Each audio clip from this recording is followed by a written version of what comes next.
And this Al Jazeera situation, many people look at it and say that's a straight-out First Amendment issue. And we certainly want to preserve the First Amendment. But as you peel the onion back, you find out that there's much, much more to it than just the First Amendment.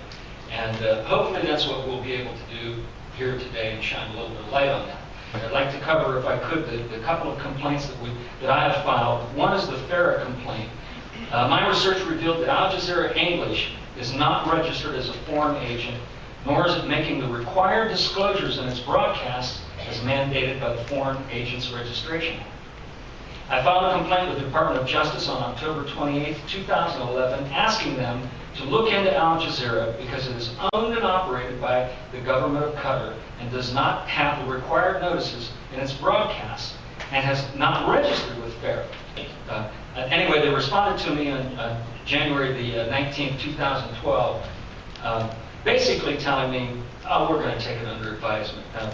You know, you here in Washington know what that means. It goes right to the circular file. Here's my problem here's the reason we have that act, the Foreign Agents Registration Act. You know, I kind of call it caller ID for propagandists. If I get a phone call on my cell phone and I look at it and it's, I won't say who, somebody I don't want to talk to, I don't talk to them.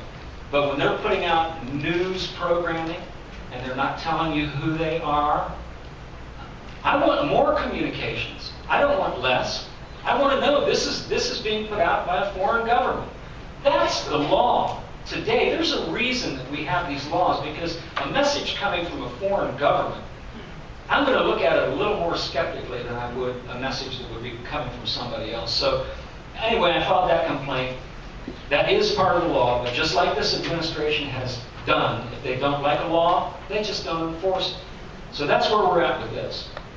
Secondly, my complaint with the FCC. The Al Jazeera programming today is carried on about 28 full-power educational and commercial TV stations. Now, let me tell you how we got to that point. Do you all remember a couple of years back when we went to the digital transition? Okay, what that enabled the broadcasters to do was take the bandwidth that they had, and instead of putting out one channel, they could put out up to 6 channels. So a lot of these educational, non-commercial stations that were operated by colleges didn't have programming to put on there.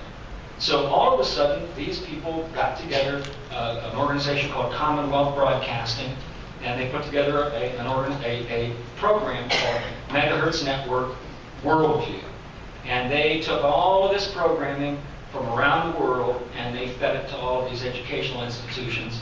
It was basically propaganda in the name of global understanding. All right? But there was no opportunity. This wasn't part of classwork. Okay, this wasn't part of a critical dialogue. This was just pumping this stuff out there.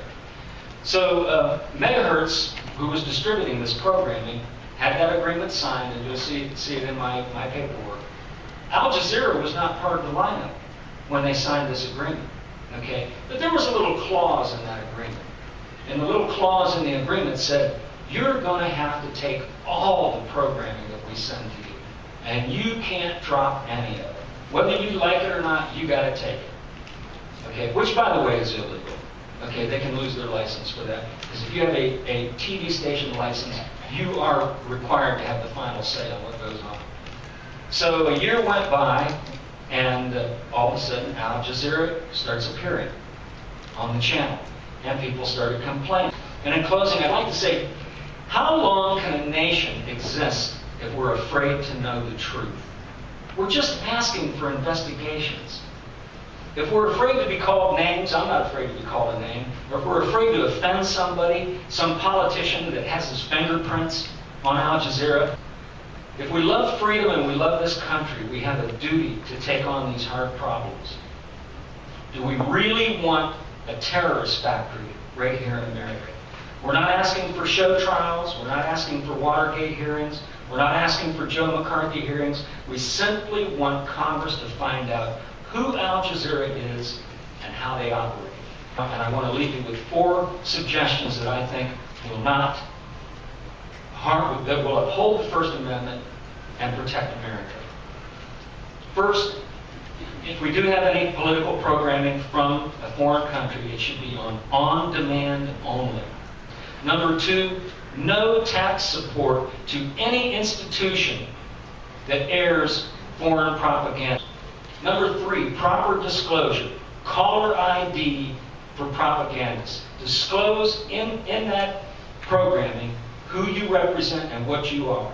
And number four, if it's an organization that is supporting terrorists, that is putting out this propaganda, if they're relaying messages on behalf of terrorists, or if they're coordinating with them, they should be criminally charged and removed from the air. That's the current law today, by the way. Congress cannot turn a blind eye, and I ask for your help. Thank you.